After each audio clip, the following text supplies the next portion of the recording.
Sérgio Fernando Moro é paranaense e tem 46 anos de idade, formado em Direito pela Universidade Estadual de Maringá. Mestre e doutor pela Universidade Federal do Paraná, ele especializou-se no combate a crimes financeiros, lavagem de dinheiro e organização criminosa. Em 22 anos de carreira na Justiça Federal, Moro passou a ser reconhecido em todo o país ao atuar como juiz titular da Lava Jato. Mas também trabalhou em outros casos de repercussão nacional, como o Banestado, e foi da equipe da ministra Rosa Weber no Supremo Tribunal Federal em 2012, no julgamento do Mensalão. Sérgio Moro deixou a magistratura para assumir o Ministério da Justiça e Segurança Pública em janeiro deste ano. Ele é casado, tem 2 filhos e muitos projetos para o país. Ministro Sérgio Moro, muito obrigada por estar aqui e conceder esse tempo na sua agenda tão corrida. Eu quero saber várias impressões do senhor de vários assuntos, mas quero começar falando já dessa nova iniciativa do Ministério, que é o projeto piloto em 5 cidades para combate ao crime. Como é que foi esse projeto? Foi inspirado em alguma iniciativa já adotada no Brasil ou no exterior? Bem, primeiro agradecer a oportunidade de poder falar, sobre o projeto e outras medidas do Ministério.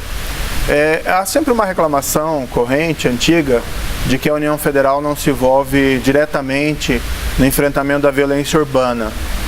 Então, esse projeto foi concebido exatamente para colocar a União com maior responsabilidade nessa área. E a ideia é coordenar os esforços das unidades da Federação, União, Estado e o município envolvido no combate dessa violência urbana. Um dos grandes problemas que nós temos é muitas vezes a falta de integração entre as forças policiais no enfrentamento do crime. E também, igualmente, a falta de uma coordenação entre as políticas sociais, urbanísticas, com o enfrentamento da violência urbana. Então, a ideia é basicamente fazer uma espécie de um contrato. No fundo, o formato jurídico é um convênio, mas vamos chamar de contrato da União, o Estado e o município para atuar na segurança em municípios com alto índice de violência. Se define através desse contrato o que cada ente da federação vai fazer, e a ideia é nós, vamos dizer assim, convergirmos tanto ações na área de segurança pública, como políticas sociais e políticas urbanísticas. Isso vai ser com a participação da Força Nacional? Sim, sim. A ideia é nós aliarmos policiamento ostensivo, tanto no que se refere à Força Nacional como às polícias estaduais, tá? Por outro lado, nós concentrarmos esforços de polícia judiciária para investigar principalmente gangues responsáveis por crimes violentos na região. E do outro lado, nós fazemos uma convergência com políticas, por exemplo, urbanísticas. Dizem lá, tem a famosa frase que o melhor policial é um poste de luz.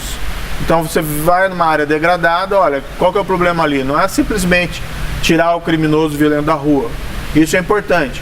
Mas a gente precisa também restaurar áreas que estejam degradadas, pensar em políticas educacionais específicas.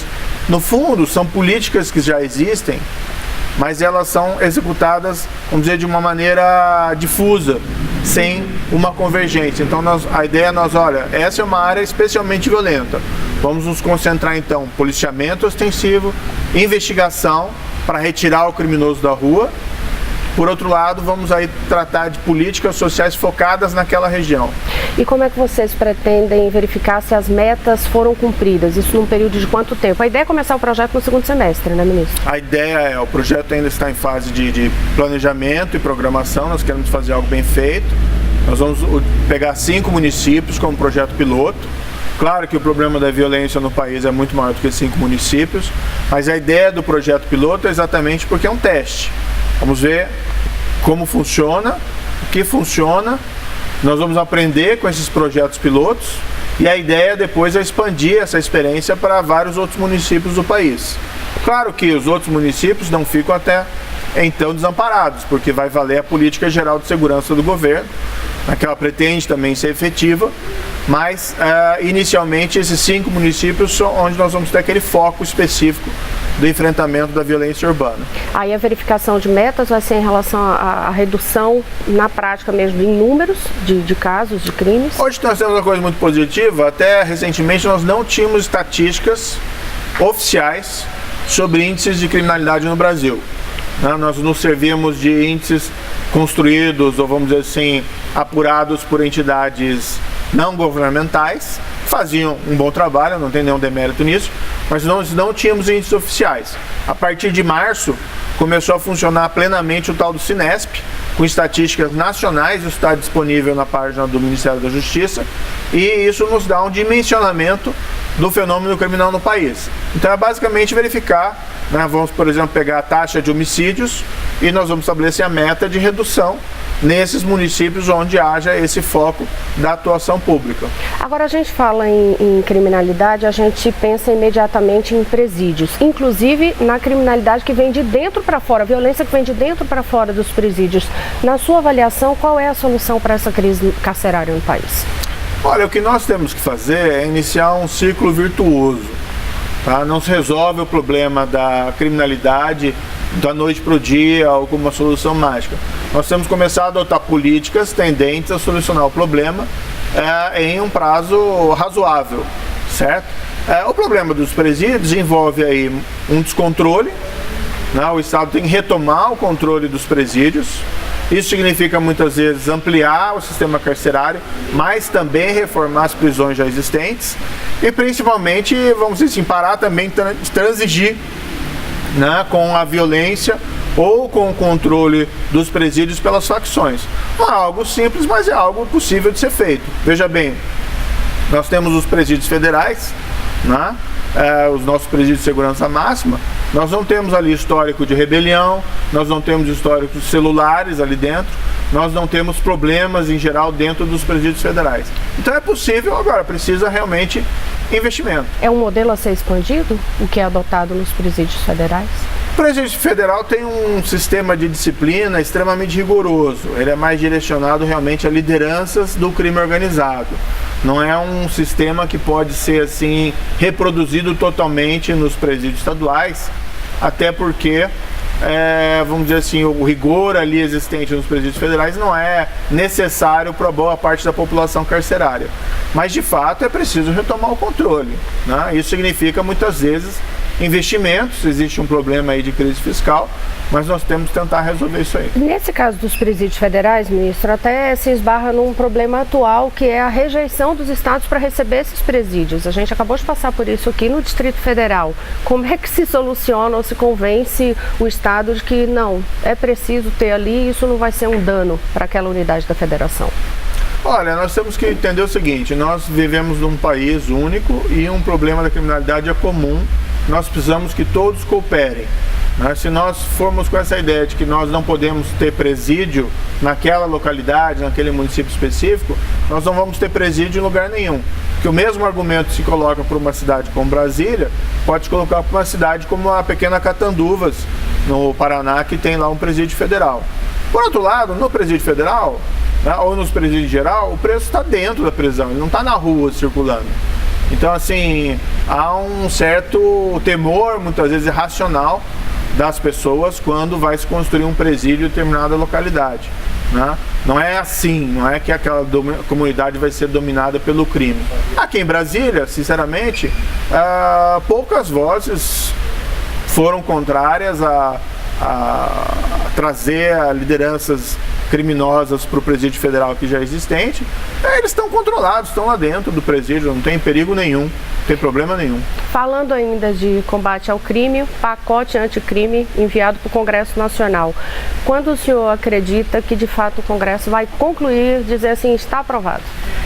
Olha, o tempo do Congresso pertence ao Congresso. Da minha parte, quem é o que apresenta um projeto, né, seja o Ministério, o governo ou qualquer outro governo, ele quer ver o projeto deliberado o quanto antes e aprovado, se possível, na íntegra. Agora, é natural que dentro do Congresso haja um tempo de deliberação, haja a possibilidade de aprovação total ou rejeição parcial, há a possibilidade de aprimoramento. Eu acredito que, considerando, vamos dizer, o andar atual, que é possível que nós tenhamos os projetos deliberados nesse primeiro semestre, ou no máximo até o final do ano, mas espero que isso aconteça antes. O senhor sempre disse que a sua função no Ministério, quando o senhor deixou a magistratura para vir para o Ministério, é uma função técnica, não política. No entanto, agora o senhor viu que é preciso sim no Executivo articular com o Congresso e fazer essa atuação política também. Está gostando de experimentar essa área política? Olha, é uma tarefa diferente, né? Como juiz era uma situação diversa, porque eu me debruçava sobre os casos concretos, era um trabalho muito solitário, embora tivessem as audiências, algumas delas até bastante animadas, né? Como foi possível ver, mas no momento da sentença era um trabalho bastante solitário. Agora, no Ministério é diferente, há um foco maior, há uma necessidade mais de coordenar políticas públicas, e é natural essa necessidade de conversar com parlamentares, de conversar com, vamos dizer assim, outros ministros, para tentar implementar, né, essas medidas, conversar com governadores, eventualmente com prefeitos.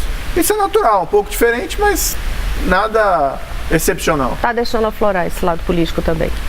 Olha, eu ainda insisto na tecla, né, desculpa, que é meu trabalho, eu me vejo meu trabalho como uma parte mais técnica. Não tem nada de negativo de ter a necessidade de conversar, de dialogar, de convencer, de ouvir, né, bastante, para a implementação dessas políticas públicas. Isso eu acho algo natural. Ainda assim, a ideia principal é, desde quando eu assumi, e que foi o mandato que foi dado também pelo presidente Jair Bolsonaro. Foco em crime organizado, corrupção e crime violento. Tentar resolver esses problemas, ou, como eu disse, vamos iniciar um ciclo virtuoso para que nós possamos avançar. Ministro, o senhor falou um negócio na resposta anterior que agora me fez pensar. O senhor disse assim, houve algumas algumas situações bem animadas no período de Lava Jato, ali de Justiça. Eu tenho uma curiosidade. Como é que faz para ter tamanho controle? Porque assim, a gente assistindo do lado de fora, leigo, sem ser de área de justiça, nada, a gente em algumas situações pensa assim, vai responder, vai rebater, mas o juiz mantém aquele equilíbrio. Como é que vocês fazem esse exercício? Bem, são audiências e o que não interessa ao juiz é uma espécie de confusão. Ele quer conduzir a audiência, terminar a coleta dos depoimentos, ouvir as pessoas com calma. Eventualmente havia algumas situações em que se percebia claramente que alguns advogados, graças a Deus minoria, a grande maioria dos advogados, quase a totalidade, são profissionais responsáveis, que querem também que o processo ande, que as coisas funcionem, mas infelizmente alguns profissionais naqueles processos, eles vinham lá com a ideia de provocar o juiz, de gerar algum escândalo, já que aquilo tudo era transmitido, ou seja, mais com a ideia de causar confusão do que querer a solução do processo. Se o juiz entra nesse jogo, ele não contribui para nada. Então, desde logo, o juiz entra na audiência sabendo, olha, calma, vamos tentar conduzir da melhor forma. Uma vez ou outra ali eu levantei minha voz, porque também, né, a paciência tem limites e o juiz também tem que mostrar autoridade dentro do processo. Mas realmente o objetivo principal não era ficar discutindo com o advogado, isso não leva o juiz a lugar nenhum. Era realmente conduzir bem o processo. Tem que respirar ali, centrar, né? E assim, eu já tinha uma larga experiência, né, como juiz. 22 anos. Houve esse foco nos últimos anos em cima dos processos de corrupção, Lava Jato, mas já passou de tudo pela minha mão, crime organizado, membro de cartel de drogas internacional, do cartel de Juárez, já passou o caso de Fernandinho Beiramar, então nós tínhamos uma experiência, uma cancha considerável, não era uma situaçãozinha ali que ia me tirar do prumo naqueles processos. Eu quero saber uma outra coisa, se o senhor sente saudade da vida de juiz, mas o senhor vai me responder no próximo bloco. É daqui a pouquinho, eu volto já.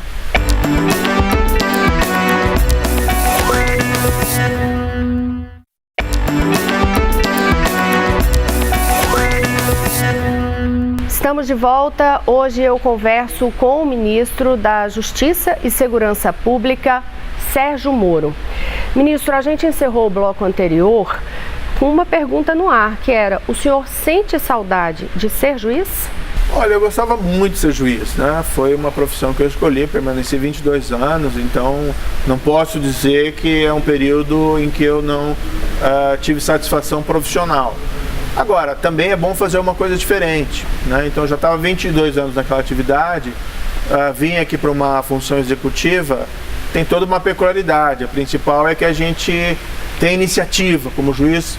A sua postura é mais passiva, você decide as questões que as pessoas colocam, as partes colocam perante o juízo. Como ministro aqui eu posso, vamos dizer, ter iniciativa e coordenar políticas públicas mais abrangentes. Então, sim, eu gostava muito, por hora não estou com saudades, tá? Porque é um desafio diferente, é bom mudar, né, de áreas, mudar de atividade, isso leva a algum rejuvenescimento, vamos dizer assim.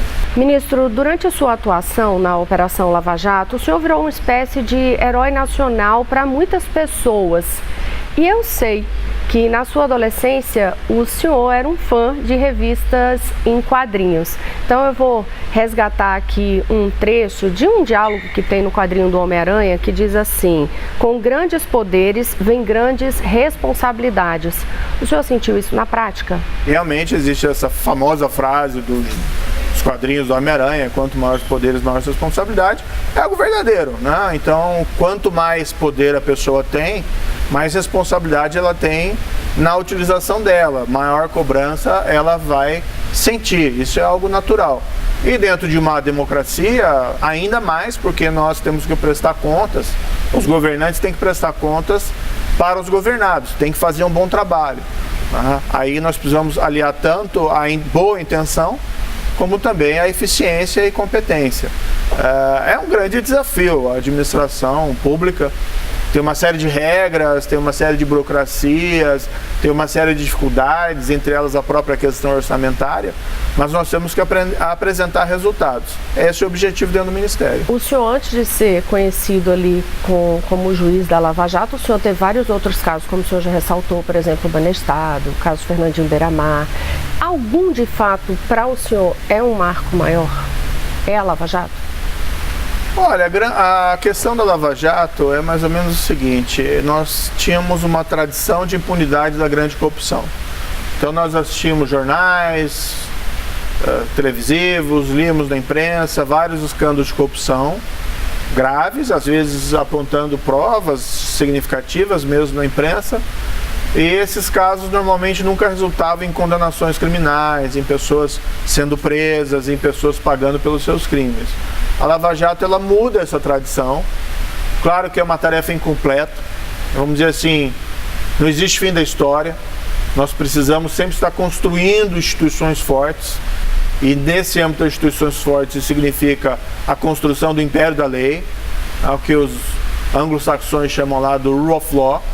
Ou seja, todos têm que ser responsáveis perante a lei. A lei serve tanto para proteger o vulnerável, mas também para responsabilizar o poderoso. Isso é algo que nós não tínhamos. A Lava Jato, ela representa uma mudança de padrão. O que nós temos que fazer agora? Nós temos que consolidar e avançar. Daí que uma das propostas do projeto anticrime é consolidar alguns avanços verificados na Operação Lava Jato, como por exemplo a execução da condenação em segunda instância. Isso foi uma criação do Supremo, em parte talvez influenciado pela Lava Jato. Vamos colocar isso na lei. O governo tem que ser vamos dizer assim, uma liderança nesse processo de mudança e pretende fazê-lo juntamente com o Congresso Nacional. Em governos anteriores, era muito comum o discurso, diante desses escândalos de corrupção: vamos deixar o judiciário fazer o seu trabalho, a responsabilidade é do judiciário. Eu diria sim, o judiciário tem um papel importante. Julgamentos, por exemplo, que apliquem a lei, que condenem, vamos dizer, pessoas que cometeram crimes de corrupção, mesmo sendo elas poderosas, vamos dizer assim, antigamente consideradas inimputáveis, quase, são importantes, porque mandam um recado relevante. A responsabilidade primária é do governo e do Congresso de dar uma resposta. Diante desses escândalos de corrupção, o que é necessário? É preciso aprovar leis que enfrentem o problema. não digo só da corrupção, mas também dos problemas do crime organizado e o crime violento. Daí a apresentação do projeto. Eu acho que é importante que o Congresso, que o governo apresente sua posição, como já o fez, e o Congresso também tem a oportunidade de dar uma resposta a essa questão. Antes ou concomitantemente à resposta do Judiciário. Voltando à questão da atividade de juiz, porque é impossível, 22 anos de carreira, é impossível a gente não sempre estar remetendo, né, ministro? Sempre os juízes dizem, o senhor também já disse que nenhum juiz fica alegre, não é uma alegria condenar alguém, não é uma felicidade condenar alguém. Mas qual é a sensação quando o juiz vê a vítima do outro lado tendo aquela sensação de justiça foi feita? Essa é uma questão bastante pertinente. Tem uma certa confusão no processo penal, principalmente, como se fosse uma disputa entre o advogado de defesa e o Ministério Público, o advogado do Ministério Público, vamos colocar assim, né? O promotor, o procurador da República. Quando, na verdade, o que nós estamos falando ali são de direitos, são de pessoas, são de realidades. Então, por exemplo, isso fica muito evidente em casos de crimes violentos, como um homicídio ou um feminicídio. Você tem alguém acusado de um crime e você tem uma vítima, não é? Se de fato o acusado for culpado, a vítima, vamos dizer, ela tem direito a ter uma resposta institucional acerca de uma agressão que ela sofreu, não é? Seja a vítima ou seja os parentes da vítima. Então o juiz ele cumpre um papel de dar essa resposta institucional. Claro que não é vingança isso na verdade é justiça, é aplicar a lei diante de um crime que foi cometido. Claro que não se pode partir do pressuposto que o acusado é culpado, ele pode ser inocente, pode ser absolvido no final. Mas sendo culpado, a vítima tem direito a uma resposta. O senhor já recebeu contato assim, de vítimas pós-julgamento? Alguém já abordou o senhor para fazer algum agradecimento direto? Olha, o que tem havido muito, especialmente da Lava Jato, são contatos de pessoas nas ruas ou em espaços abertos ao público, de apreço por conta do trabalho realizado nesses casos anticorrupção. Veja que nesse caso da corrupção, a vítima é toda a sociedade.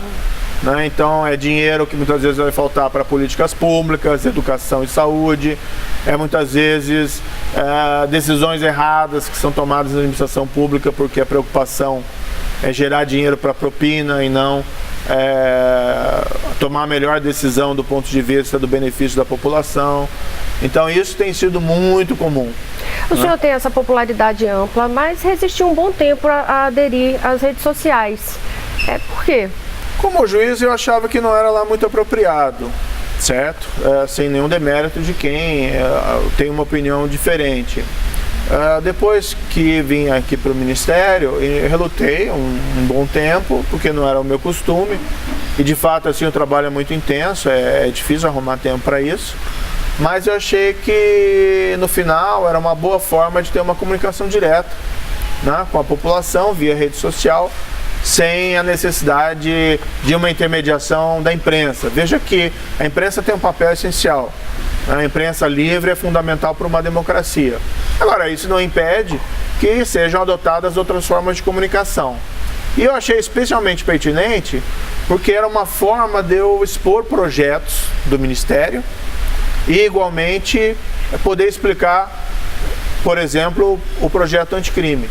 Tinha muitas dúvidas, várias pessoas tinham muitas dúvidas, então o que eu fiz desde o início, quando eu ingressei no Twitter, né? Falei, olha, vou usar esse espaço para explicar as propostas do projeto anticrime. Estou fazendo isso em capítulos para manter o suspense, vamos colocar assim.